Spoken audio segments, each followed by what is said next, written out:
Hello everyone, कैसे हैं आप सब। I hope all of you are well at your homes and doing well. So let us start with our topic of the day, the fundamental unit of life, cell. This is the second part which we are today going to start. So you must be thinking about why I have put here the picture of the plant cell and the animal cell, which is represented by watermelon and the delicious pizza. So plant cell की अगर हम बात करते हैं, जिसको मैंने watermelon से represent किया है, तो अब मैंने ऐसा किया क्यों है।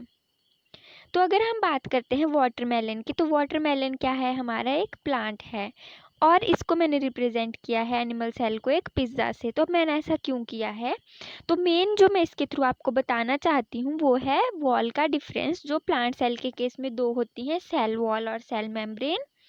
और एनिमल सेल के केस में सेल वॉल नहीं होती है, सिर्फ और सिर्फ सेल मेम्ब्रेन, या हम जिसको प्लाज्मा मेम्ब्रेन कहते हैं, वही सिर्फ हमारी प्रेजेंट होती है। तो अब मैं इसको कैसे समझाऊंगी, ये देखिए। इसमें अगर हम बात करते हैं तो आपको दो दिख रही होंगी, एक और दूसरी ये। मतलब एक जो हमारा ग्रीन वाला पार्ट है, अगर हम उसको समझना चाहें तो हम क्या कह सकते हैं कि वो हमारी क्या है, सेल वॉल है। और जो हमारी येलो वाली है वो हमारी क्या है, सेल मेम्ब्रेन। ठीक है, तो इसीलिए। और उसके बाद अगर हम बात करें एनिमल सेल की, तो एनिमल सेल के केस में हमारे पास सिर्फ और सिर्फ एक ही प्रेजेंट है, जिसको हमने क्या बोला है, सेल मेम्ब्रेन। तो जो हमारी सेल मेम्ब्रेन है, अब उस देखने में आपको लग रहा होगा कि ये थोड़ी फ्लेक्सिबल टाइप है, मतलब इतनी हार्ड नहीं है। पिज़्ज़ा का बेस भी तो इतना हार्ड नहीं होता है ना। पर अगर हम वाटरमेलन की बात करें तो उसके केस में जो ये इसकी आउटर वाली होती है, जिसको हमने क्या बोला है, सेल वॉल, ये हमारी क्या होती है, काफ़ी ज़्यादा हार्ड होती है। तो इसीलिए जो प्लांट सेल है उसकी जो आउटर मोस्ट मेम्ब्रेन है वो हमारी सेल वॉल है, और जो एनिमल सेल जिसको मैंने पिज़्ज़ा से रिप्रेजेंट किया है, उसकी जो आउटर मोस्ट वॉल है वो सेल मेम्ब्रेन या प्लाज्मा मेम्ब्रेन है। और दोनों के अंदर हम देखते हैं कि इसमें ये और इसमें ये, इसका जो एडिबल पार्ट है और जो इसका येलो पार्ट है वो रिप्रेजेंट करता है साइटोप्लाज्म को। ठीक है, और जो इसके सीड्स हैं और जो इसकी वेजिटेबल्स हैं वो रिप्रेजेंट करेंगी अंदर जो इसके जितनी भी क्या होती हैं हमारे पास, सेल ऑर्गेनेलीज जितनी भी प्रेजेंट होती हैं वो सारी रिप्रेजेंट करेंगी। तो इस पिक्चर से जो मेन डिफरेंस है वो यही है कि जो प्लांट सेल है उसके केस में हमारे पास क्या प्रेजेंट होती है, सेल वॉल प्रेजेंट होती है, और जो एनिमल सेल होता है उसके केस में हमारे पास सेल वॉल प्रेजेंट नहीं होती है। तो अब हम चलते हैं, हमारी जो फर्स्ट मेम्ब्रेन है प्लाज्मा मेम्ब्रेन। प्लाज्मा मेम्ब्रेन को हम सेल मेम्ब्रेन भी बोलते हैं, इतना तो आपको पता चल ही गया है। और जो हमारी प्लाज्मा मेम्ब्रेन होती है ये हमारी क्या होती है, आउटर मोस्ट मेम्ब्रेन होती है। अब क्योंकि ये जो हमारी सेल मेम्ब्रेन होती है या प्लाज्मा मेम्ब्रेन हम जिसको कह रहे हैं, ये हमारी सिर्फ और सिर्फ कुछ ही जो सब्सटेंसेस होती हैं उन्हीं की मूवमेंट अलाउ करती है और दूसरों की नहीं। तो अब हम इसको कैसे समझेंगे। अब अगर हम बात करते हैं, ये देखिए, ये इसके केस में जो हमारे पास क्या प्रेजेंट है, इसमें हमारे पास जो मेन, पहले देखिए दो चीज़ें प्रेजेंट होती हैं, एक होते हैं हमारे प्रोटीन्स और दूसरे होते हैं हमारे फॉस्फोलिपिड्स, या जिनको हम सिंपली क्या बोलते हैं, लिपिड्स बोलते हैं। तो अब यहाँ पे प्रोटीन्स जो हैं, ये देखिए, ये हैं हमारे ट्रांसपोर्ट प्रोटीन्स। अब ये जो ट्रांसपोर्ट प्रोटीन्स होते हैं ना, इन्हीं के कारण जो हमारी मेम्ब्रेन है वो क्या होती है, सेलेक्टिवली परमेएबल होती है। मतलब ये जो प्रोटीन होते हैं ना, वो कई चीज़ों की मूवमेंट को अलाउ करते हैं और कई चीज़ों की मूवमेंट को अलाउ नहीं करते हैं। तो इसी कारण ये जो हमारे ट्रांसपोर्ट प्रोटीन्स होते हैं, इन्हीं के कारण जो हमारी सेल मेम्ब्रेन या जो हमारी प्लाज्मा मेम्ब्रेन होती है वो क्या होती है, सिलेक्टिवली परमेएबल मेम्ब्रेन होती है। और ये बात तो मैंने आपको पहले ही एक्सप्लेन करी कि जो हमारी सेल मेम्ब्रेन या प्लाज्मा मेम्ब्रेन होती है ये फ्लेक्सिबल होती है। अब अगर हम उसके बाद बात करते हैं, तो ये जो हमारी सेल मेम्ब्रेन होती है या प्लाज्मा मेम्ब्रेन होती है, कई एनिमल्स के केस में ये क्या करती है, फूड को एनगल्फ करने में भी हेल्प करती है।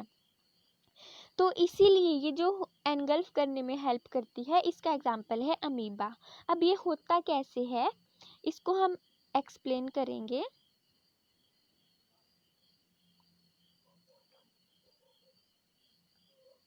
इसको एक्सप्लेन करने के लिए देख लीजिए, मान लीजिए ये हमारे पास क्या है, एक अमीबा है, इसके सामने ये खाना पड़ा हुआ है। अब ये क्या करेगा, ये अमीबा धीरे धीरे करके ऐसे करके ऐसे कुछ बनाएगा कि ये खाने के पास पहुंच जाए। इनको हम क्या बोलते हैं, इनको बोलते हैं हम, जो ये इसकी एक्सटेंशंस होती हैं, इनको हम बोलते हैं स्यूडोपोडिया, PSEUDOPODIA, स्यूडोपोडिया। तो अब बाद में क्या होगा, ये फूड जो है ऐसे, और इसने पूरा इधर घेरा बना लेना है खाने के सराउंडिंग में, और ये खाना चला गया इसके पेट के अंदर। तो ये जो हमारा प्रोसेस है जिसकी हेल्प से ये सब होता है, वो होता है हमारा फैगोसाइटोसिस। अब देखिए फिर से एक्सप्लेन करती हूँ कि ये है हमारे पास कोई फूड पार्टिकल, इसके सराउंडिंग में इसने क्या किया, अपने स्यूडोपोडिया को घुमाया, उसको पूरी तरह से एनगल्फ कर लिया। उसके बाद क्या किया, यहाँ पे इसने ये इसको अपने अंदर ले गया और इसको यहाँ पे इसने खा लिया, सब कुछ हजम, डाइजेस्ट, एवरीथिंग डन।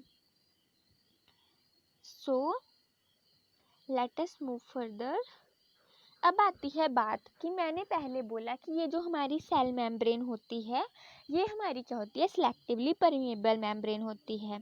तो अभी ये जो हमारी मेम्ब्रेन होती है, ये अलाउ कैसे करती है कि जो हमारी सब्सटेंसेस होती हैं वो मेम्ब्रेन से इस तरफ से उस तरफ जा सकें और उस तरफ से इस तरफ आ सके, मतलब outer to inner and inner to outer.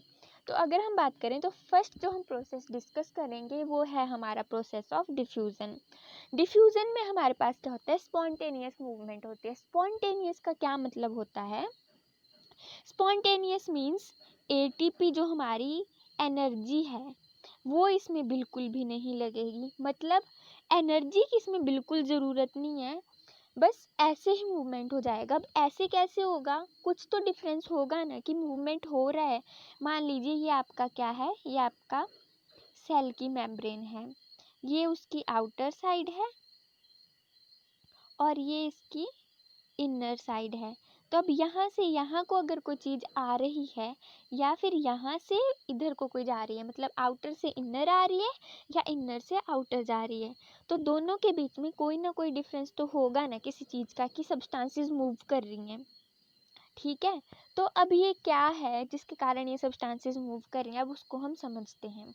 तो ये जो डिफरेंस होता है मेरे लिए कॉन्सेंट्रेशन का होता है। कॉन्सेंट्रेशन का मतलब है अमाउंट।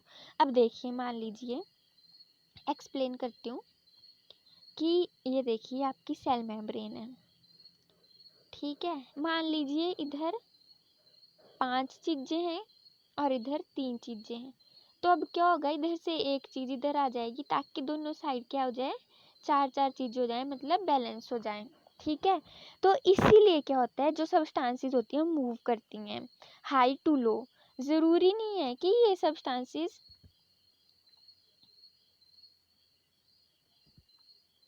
मान लीजिए अब हमारे पास ये सब्सटेंसेस हैं, ज़रूरी नहीं है कि ये सिर्फ इधर से इधर ही आएंगी, ये दोनों डायरेक्शंस में मूव करती हैं, आउटर से इनर भी और इनर से आउटर भी, मतलब दोनों डायरेक्शंस में जो सब्सटेंसेस की मूवमेंट होती है वो पॉसिबल होती है, ठीक है। अब हम इसमें एग्जांपल लेते हैं कार्बन डाइऑक्साइड और ऑक्सीजन का। तो अब हम उसको कैसे समझेंगे, ये देखिए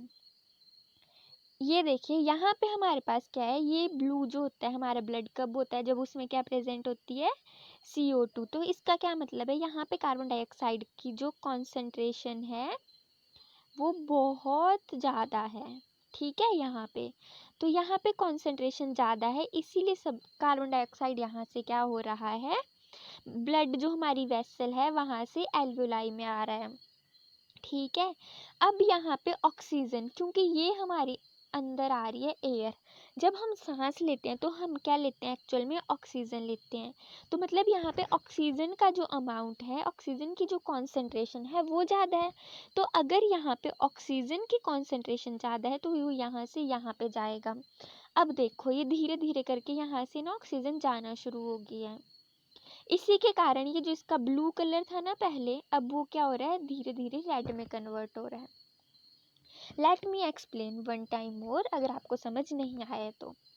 ये देखिए यहाँ पे अगर हम बात करते हैं, सबसे पहले ये हमारा क्या है, कोई एक रेड ब्लड सेल है जिसके साथ क्या है, बहुत सारी कार्बन डाइऑक्साइड जो है ना वो चिपकी हुई है हमारी।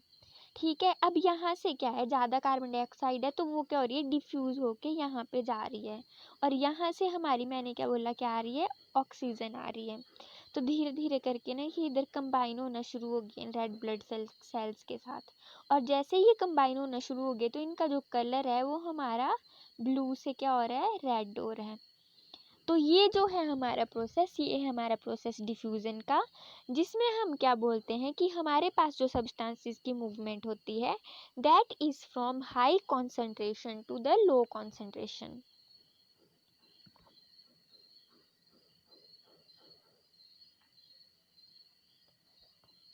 अब हम बात करते हैं कि जो हमारा ऑस्मोसिस होता है, जो हमारा सेकंड प्रोसेस है, वो क्या होता है। तो जो ऑस्मोसिस होता है उसमें क्या होता है, मेनली हम वाटर मॉलिक्यूल या गैसेस भी होती हैं, ऐसी कोई बात नहीं है, उनकी जो मूवमेंट होती है वो अक्रॉस द प्लाज्मा मेम्ब्रेन की हम स्पेशली बात करते हैं। प्लाज्मा मेम्ब्रेन हमारी कैसी होती है, अब वो होती है हमारी सिलेक्टिवली परमेबल मेम्ब्रेन, मतलब कुछ चीज़ों को अलाउ करेगी, कुछ चीज़ों को अलाउ नहीं करेगी। तो ना इसको ज़्यादा कंफ्यूज नहीं करना है, इसको बस हम एक टर्म में स्टडी करेंगे और दूसरे को हम बस रिलेट कर लिया करेंगे। तो इसमें हम क्या कह रहे हैं कि जो हमारा ऑस्मोसिस होता है उसमें वाटर की मूवमेंट होती है, और वो हमारी कहाँ से होती है, from high to the low water concentration. अब देखो जो भी हमारे पास चीज़ होती है, जो हमारे पास कम होती है, लेस होती है ना, उसको हम बोलते हैं वो हमारा क्या है, सॉल्यूट है। और जो चीज़ हमारे पास मोर होती है, जो ज़्यादा अमाउंट में होती है, उसको हम क्या बोलते हैं, सॉल्वेंट। तो जो वाटर होता है, अब हम कोई भी चीज़ डिज़ोल्व करना चाहते हैं तो हम क्या लेते हैं, पानी लेते हैं। जैसे नमक डिज़ोल्व करना चाहते हैं तो हम क्या लेते हैं, पानी लेते हैं। तो जो वाटर होता है हमारा, वो किसका काम करता है, सॉल्वेंट का काम करता है। तो ऐसे ही जो हमारा ऑस्मोसिस होता है उसमें क्या होगा, जो वाटर होगा ना वो मूव करेगा, जैसे यहाँ पे हाई वाटर है और इधर लो है, तो जो वाटर है वो ऐसे मूव करेगा इधर वाली साइड को। और ये जो प्रोसेस होता है, क्योंकि यहाँ पे सिलेक्टिवली परमिएबल मेम्ब्रेन की बात आ गई है कि ये कुछ सब्सटेंसेस को अलाउ करेगी, कुछ सब्सटेंसेस को अलाउ नहीं करेगी, तो इसके लिए हमको क्या होगा, एटीपी जो हमारी एनर्जी है ना उसकी ज़रूरत पड़ेगी। पर अगर हम बात करते हैं डिफ्यूज़न की, उसके केस में जो हमारी एटीपी की जो एनर्जी है उसकी कोई ज़रूरत नहीं पड़ती है, अपने आप चीज़ें मूव कर जाती हैं। अगर हम बात करें ऑस्मोसिस की, तो जो यूनिसेलुलर ऑर्गेनिजम्स होते हैं उनके केस में जो वाटर की एब्जॉर्प्शन होती है, और जो प्लांट्स की रूट्स होती हैं ना, ये जो पानी वगैरह लेती हैं, ये जो पौधा पानी लेता है, ये जो प्रोसेस होता है हमारा, ये हमारा क्या होता है, ऑस्मोसिस होता है। ठीक है, तो अब ऑस्मोसिस का इतना बस एक चीज़ याद रखनी है कि इसमें क्या होता है, जो वाटर की मूवमेंट होती है that is from high to the low water concentration. ठीक है, अगर आप स्क्रीनशॉट लेना चाहते हो तो आप ले सकते हो। चलो अब आगे चलते हैं। अब हम देखो मेन डिफरेंस हम समझने की कोशिश कर रहे हैं।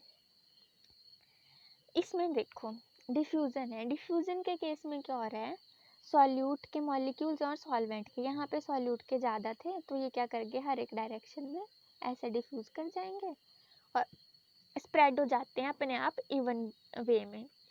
उसके बाद अगर हम बात करते हैं ऑस्मोसिस की, ऑस्मोसिस के केस में हम क्या बोलते हैं, या तो मैंने आपको बोला था आप सॉल्वेंट की टर्म में समझ लो, अगर सॉल्यूट की टर्म में समझना है फिर उल्टा कर लो।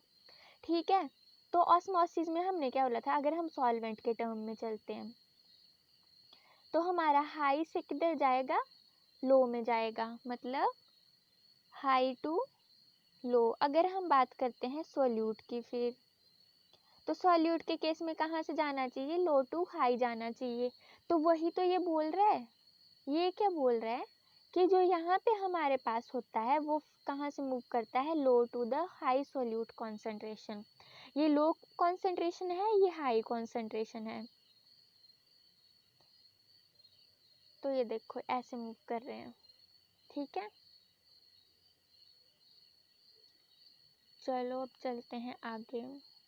अब हम बात करते हैं कि जो हमारे सॉल्यूशन हम बनाएंगे ना, मान लो आपके नहीं ना 2 सॉल्यूशन को कंपेयर कर रहे हो, ठीक है। ये आपका सॉल्यूशन है ए, ये आपका सॉल्यूशन है बी। तो अगर हम बात करते हैं, अब मान लो दोनों में अगर देखो, अगर आपने डाल लिया यहाँ पे 5 स्पून दोनों साइड,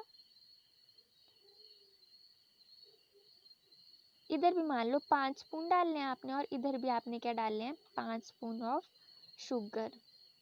अगर दोनों साइड सेम कॉन्सेंट्रेशन है आपकी तो उसको हम क्या बोलते हैं आइसोटोनिक।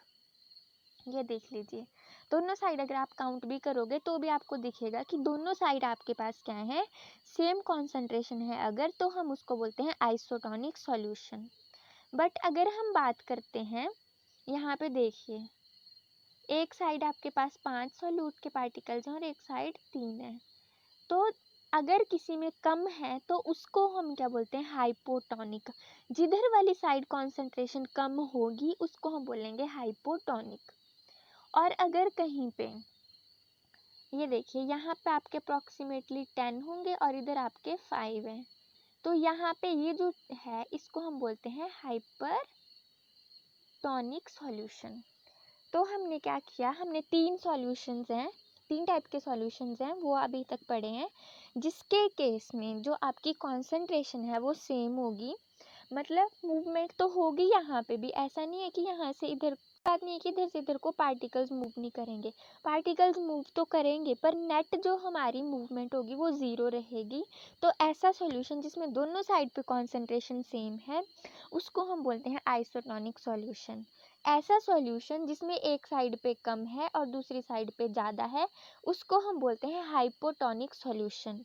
और एक वो सॉल्यूशन जिसमें एक साइड पे, जिस साइड पे हमारी कॉन्सेंट्रेशन जो है वो ज़्यादा है उसको हम क्या बोलते हैं हाइपरटोनिक सॉल्यूशन। 3 टाइप के solution, isotonic, hypotonic and hyper. Hyper मतलब इंक्रीज, तो जहाँ पे इंक्रीज हो रही है वहाँ पे हाइपर हो गया, जहाँ पे सेम है मतलब सब कुछ सेम है आइसो, जहाँ पे थोड़ी कम है हाइपो, ठीक है।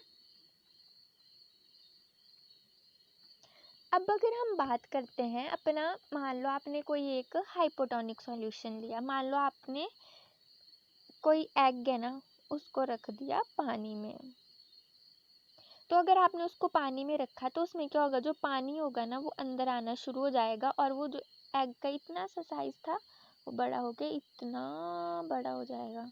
तो ये जो इसका साइज इंक्रीज हुआ है ये हमारा होगा जब हम उसको रखेंगे हाइपोटोनिक सॉल्यूशन के केस में। तो उसमें क्या होगा, क्योंकि उसमें वाटर मूव करेगा इनसाइड द सेल, तो जैसे यहाँ पे वाटर की मूवमेंट दिखाई है। आइसोटोनिक के केस में क्या बोला था मैंने, मूवमेंट जो है वो अंदर से बाहर भी होगी और बाहर से अंदर भी होगी, पर जो हमारी नेट होएगी movement that is equal to 0। तो इसीलिए जो सेल का जो साइज होता है वो सेम रहेगा, ठीक है। तो उसके बाद अगर हम बात करते हैं हाइपर की, तो हाइपर के केस में क्या होगा, बाहर वाले सॉल्यूशन में क्या जाएगा, पानी जाएगा। तो अगर सोचो आप किसी चीज़ में से पानी निकाल लेते हो तो उसका जो साइज होगा ऑटोमेटिकली डिक्रीज हो जाएगा, मतलब जो सेल है हमारा वो क्या कर रहा है, श्रिंक कर रहा है। तो अगर आप किसी भी एनिमल सेल को क्या करते हो, पानी उसका निकाल देते हो तो वो क्या कर जाएगा, श्रिंक कर जाएगा। अब अगर हम बात करते हैं प्लांट सेल की, तो उसके केस में भी आप सेम ही चीज़ देखोगे। उसके केस में भी देखो, अगर हम बात करते हैं हाइपोटोनिक सॉल्यूशन की तो उसमें क्या होगा, टर्जिड हो जाएगा, ठीक है। बट इसके केस में एक चीज़ आप नोटिस करोगे कि जो उसकी शेप है ना उसमें इतना चेंज नहीं आ रहा है, बिकॉज उसकी जो सेल वॉल होती है ना हमारी वो उसको स्ट्रेंथ प्रोवाइड करती है। बट एनिमल सेल के केस में हमने पढ़ा ही था कि उसमें सेल मेम्ब्रेन होती है और वो उसको इतनी स्ट्रेंथ नहीं प्रोवाइड कर पाती है। तो इसीलिए सेम वे में जो प्लांट सेल है अगर हम उसको हाइपो में रखते हैं तो उसके अंदर पानी जाएगा, देखो वाटर इनसाइड मूव कर रहा है जिसके कारण जो है वो टर्जिड हो जाएगा। अगर हम आइसोटोनिक की बात करते हैं तो उसके केस में वाटर अंदर भी जाता है और बाहर भी जाता है, पर जो नेट मूवमेंट होती है वो 0 रहती है, तो उसका साइज ऑलमोस्ट सेम रहता है। बट अगर हम हाइपर की बात करते हैं तो वाटर आउटसाइड मूव कर जाएगा, जिसके कारण वो श्रिंक कर जाता है। उसके बाद हम नेक्स्ट स्लाइड पे मूव करते हैं। ये एक एक्टिविटी है जो आपकी बुक में गिवन है। इसमें हमारे पास क्या है, हम ऑस्मोसिस स्टडी करेंगे कि ऑस्मोसिस एग के केस में कैसे होता है। तो उसमें हम सबसे पहले क्या करेंगे, एग ले लिए हमने। अब इसमें तो बाहर देखो एक मेम्ब्रेन प्रेजेंट है, तो अगर हम सोचें कि हम ऐसे ऑस्मोसिस स्टडी करेंगे देन वो पॉसिबल नहीं है चीज़। तो अब हम क्या करेंगे, इसके लिए सबसे पहले हम एग्स को HCl में डालेंगे। जैसे ही अब आपको पता है एग जो होता है उसकी बाहर वाली जो लेयर होती है वो बनी होती है कैल्शियम कार्बोनेट की। तो जैसे ही आपने क्या किया, इसको डाला HCl में, तो यहाँ पे क्या होगा, CO2 निकलेगी प्लस वाटर। तो अब इसमें जैसे ही यहाँ पे कार्बन डाइऑक्साइड निकली, तो अब ये जो बबल्स हैं, जो आपको यहाँ पे दिखाई दे रहे हैं, ये कार्बन डाइऑक्साइड के बबल्स हैं, जिसके कारण ये जो एग जो यहाँ पे होना चाहिए था बॉटम पे, वो ऊपर मूव कर जाएगा। और उसके बाद ये जो आपको दिख रही है ना झाग सी, ये आपको दिख रही है क्योंकि यहाँ पे जो CaCO3 है, जब वो HCl के साथ रिएक्ट कर रहा है तो वो कार्बन डाइऑक्साइड दे रहा है, और कार्बन डाइऑक्साइड एक गैस होती है, जिसके कारण ये आपको यहाँ पे दिखाई दे रहे हैं ऊपर झाग टाइप। उसके बाद हम बात करते हैं, जैसे ही इसका ये रिमूव हो जाएगा तो ये कुछ ऐसा दिखेगा। अब अगर हम बात करते हैं, आप अब देखो, आप ही बताओगे मुझे। देखो मानो जैसे आपने इसको ये है आपका एक साइज जो इसका एग का निकल क्या है, तो अगर आप इसको हाइपोटोनिक में प्लेस करोगे तो क्या होगा, कमेंट करो। हाँ बिल्कुल सही। तो ये जो है इसका साइज जो है वो इंक्रीज कर जाएगा। अगर आप इसको हाइपर में प्लेस करोगे तो क्या होगा, यस कमेंट डाउन। बिल्कुल, इसका जो साइज है वो डिक्रीज कर जाएगा। इधर इसका जो साइज है वो इंक्रीज करेगा जब आप इसको कहाँ पे प्लेस करोगे, हाइपरटोनिक सॉल्यूशन में। और जब आप इसको प्लेस करोगे हाइपोटोनिक में तो इसका जो साइज है वो हमारा क्या, जब आप इसको प्लेस करोगे हाइपरटोनिक सॉल्यूशन में तो इसका जो साइज होगा वो डिक्रीज करेगा। कब करेगा डिक्रीज, जब आप इसको प्लेस करोगे हाइपरटोनिक में, और जब आप इसको प्लेस करोगे हाइपोटोनिक सॉल्यूशन में तो जो एग है उसका जो साइज है वो क्या कर जाएगा, इंक्रीज कर जाएगा। उसके बाद हम बात करते हैं जो इसकी नेक्स्ट सेल ऑर्गेनेली है, वो है हमारी सेल वॉल।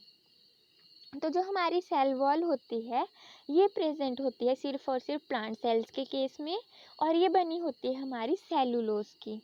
और देखो वाटरमेलन के केस में हमने क्या देखा था कि ये क्या होती है, बहुत रिजिड सी होती है, तो उसके कारण जो वाटरमेलन है उसको स्ट्रेंथ मिल रही थी। ठीक है, तो ये जो होती है मेनली हमारी सेलुलोज के कारण होती है, जो हमारी सेल वॉल होती है उसकी स्ट्रेंथ। ठीक है, अब जो हमारी सेल वॉल होती है, जो हमारे लिविंग प्लांट सेल्स होते हैं, ठीक है, जब हम उसको हाइपरटोनिक सॉल्यूशन में प्लेस कर रहे थे ना, किस वाले सॉल्यूशन में, हाइपरटोनिक सॉल्यूशन में, जब हम उसको किस वाले सॉल्यूशन में, हाइपरटोनिक में जब हम उसको प्लेस कर रहे थे, तो उसके केस में हमारे पास ये जो श्रिंकेज होती है ना, प्रोसेस होता है, इसको बोलते हैं हम प्लाज्मोलिसिस का।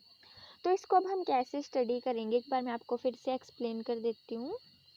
मान लीजिए ये आपका क्या है, नॉर्मल सेल है, जिसमें ये जो इसकी आउटर मोस्ट मेम्ब्रेन है ये है हमारी सेल वॉल, और ये इसके अंदर क्या प्रेजेंट है, इसका cytoplasm.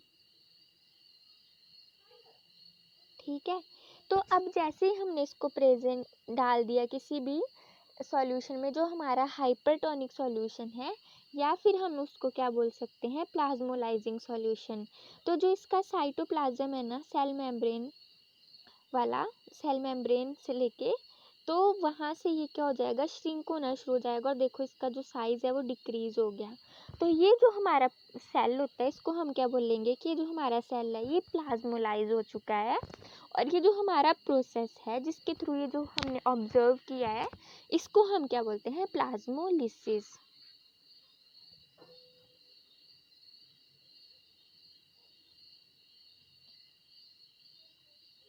So I hope you like the lecture of today. Please stay connected with us and stay tuned for further videos, and please do like and subscribe our channel. Thank you so much.